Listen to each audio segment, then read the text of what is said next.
বাংলা সনের মাঘ মাসের শেষ সপ্তাহ, প্রকৃতিতে ঘন কুয়াশা।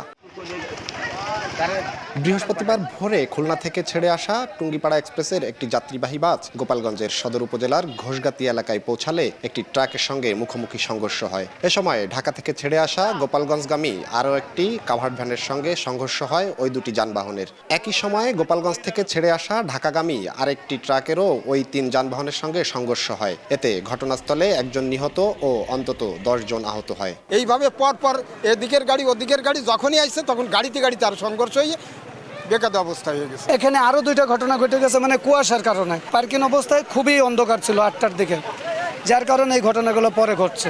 খবর পেয়ে আহতদের উদ্ধার করে সদর হাসপাতালে পাঠায় ফায়ার সার্ভিস।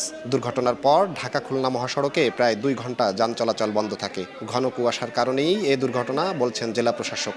কুয়াশার কারণে একসাথে 4টি গাড়ি এখানে অ্যাক্সিডেন্টের সম্মুখীন হয়েছে। আমরা আশা করছি যে এই জাতীয় অ্যাক্সিডেন্ট কুয়াশার মধ্যে আরও বেশি সতর্কতা অবলম্বন করার জন্য সংশ্লিষ্ট সকলকে আমি অনুরোধ জানাচ্ছি।